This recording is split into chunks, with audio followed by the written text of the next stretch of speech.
Here we go. Again, these should be on the budget end of things, right? Very affordable, budget, nice. So we got this model. Comes with some paperwork and a wiping cloth. Very straightforward packaging, I'm sure, for, obviously cost reduction. So here we go. Let's see. All right, first impression on this one, it is all blacked out here, and we have something going on. We got a button, we have a little switch going on there. What are we talking about here, ladies and gentlemen? We're about to find out. We got a back flipper with jimping, thumb stud, opening hole, so nice combination there. When in doubt, you're getting both, right? The best of both worlds, opening hole and thumb studs. Blacked out G10 with recessed liners. I mean, pretty impressive here. Standoff construction with a deep pocket carry clip. And let's go ahead and get it deployed here.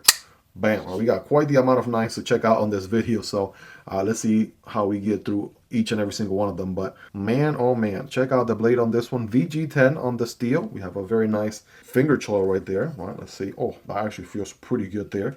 We have the Critical Strike. I don't know if I called it Tactical Strike at the beginning, but Critical Strike is the brand. It's actually pretty pronounced. So it's kind of something that happens with budget EDC knife brands sometimes.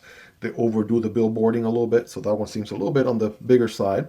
We do have a flat grind drop point blade. Got some belly there for sure. And guess what? It is a liner, but it is not your traditional liner. So we can get at the liner from here.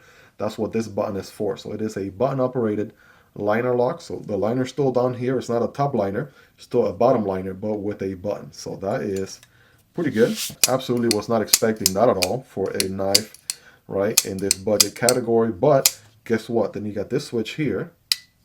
Okay, listen, that's a satisfying click.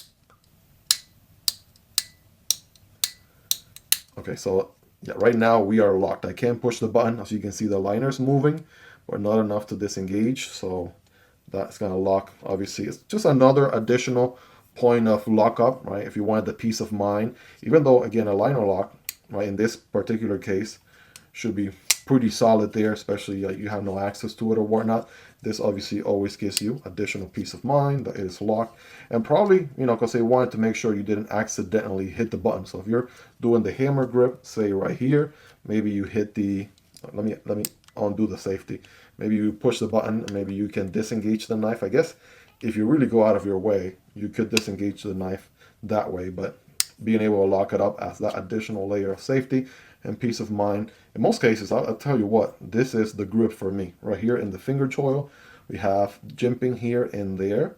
So that works for me. So very comfortable, pocket clip, surprisingly comfortable. I'm going to give it a 9 out of 10 there. Pretty good ergos. I do have average size hands, so not the biggest, not the smallest. And the action, I mean, pretty good, right? Very good action, right? Back flipper's good, thumb stud's good. Spidey flick off the hole. Yeah, so far every single deployment there is right on the money. So